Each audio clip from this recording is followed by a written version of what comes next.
Dear student, आज हम कक्षा 9 विज्ञान विषय के अध्याय 1 हमारे आसपास के पदार्थ मैटर इन आवर सराउंडिंग के बारे में पढ़ेंगे। इस अध्याय में हम पदार्थ क्या होता है, पदार्थ की अवस्थाएं, पदार्थ की अवस्थाओं में परिवर्तन तापमान के आधार पे या फिर ताप परिवर्तन के आधार पे और वाष्पीकरण के बारे में पढ़ेंगे। तो आइए वो हम पहला टॉपिक शुरू करते हैं, पदार्थ मैटर। टॉपिक शुरुआत करने से पहले यदि आपने हमारे इस चैनल को सब्सक्राइब नहीं किया है तो सब्सक्राइब कर लें और प्लीज़ लाइक, कमेंट और शेयर ज़रूर करें। तो टॉपिक है हमारा पदार्थ।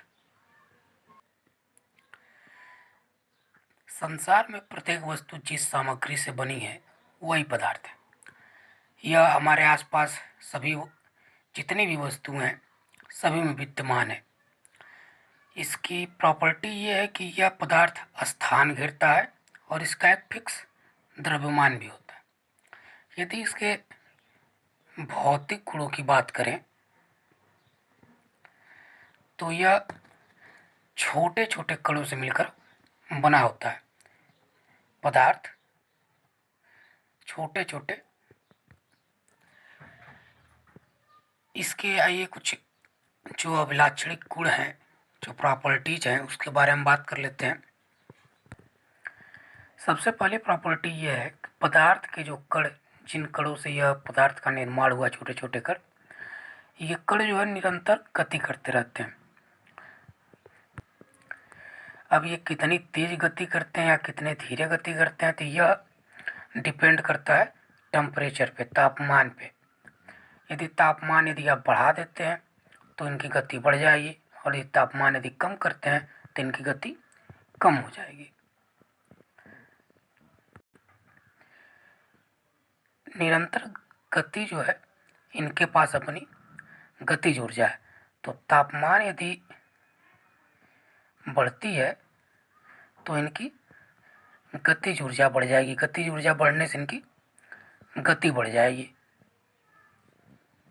दूसरा है कि पदार्थ के कणों के बीच में रिक्त स्थान होता है।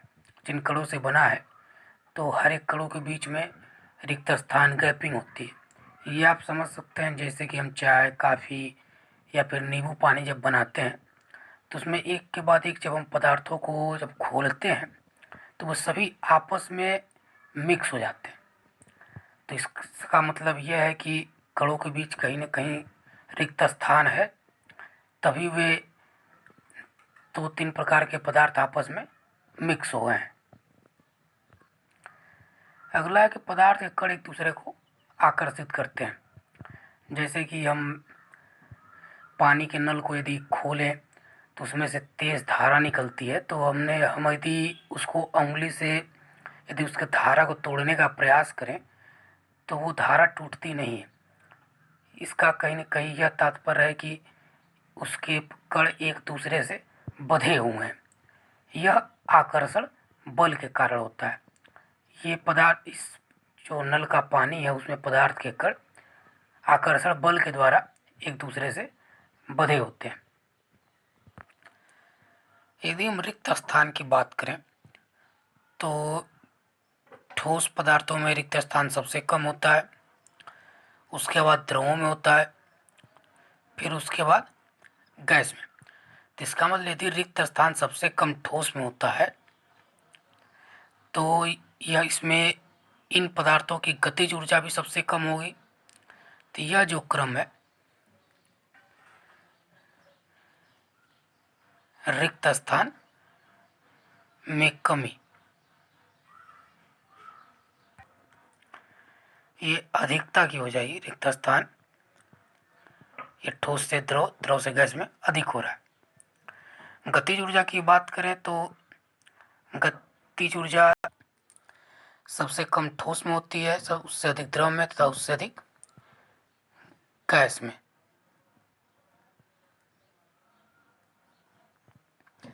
और यदि आकर्षण बल की बात करें तो पदार्थों के कण एक ही पास ज़्यादा होने के कारण सबसे अधिक आकर्षण बल ठोस में होता है फिर द्रव में, फिर गैस में।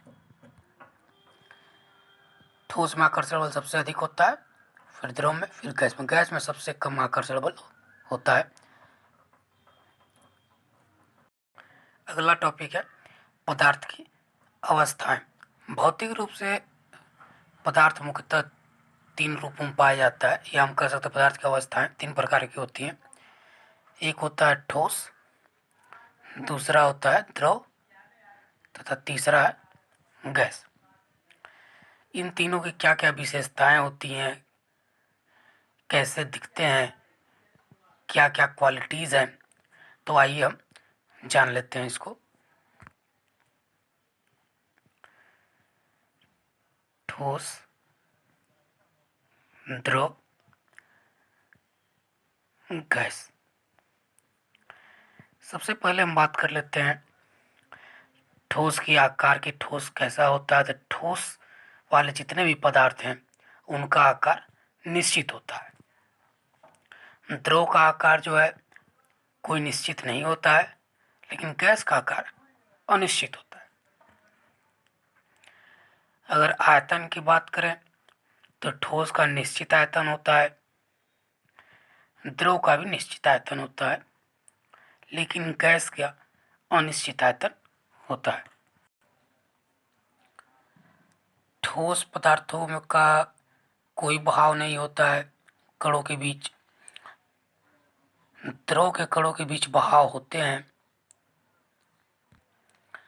और गैस में द्रव की अपेक्षा और अधिक बहाव होता है। अगर कणों की स्थिति के बारे में बात की जाए तो ठोस पदार्थों के कण बहुत ही पास पास होते हैं। द्रव में उनके बीच कुछ गैप होता है, और गैस में कुछ अत्यधिक गैप होता है, अत्यधिक रिक्त स्थान होता है। कणों के बीच अत्यधिक रिक्त स्थान होता है।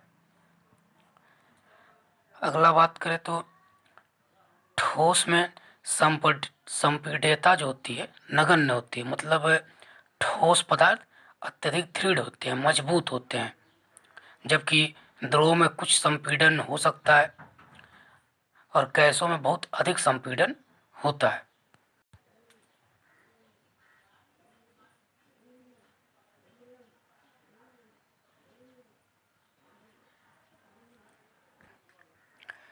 बहुत अधिक संपीड़न होता है। इस प्रकार आज के हमने लेक्चर में पदार्थ क्या होता है, पदार्थ की अवस्थाओं, उनका कुछ अभिलाक्षणिक गुणों के बारे में पढ़ा।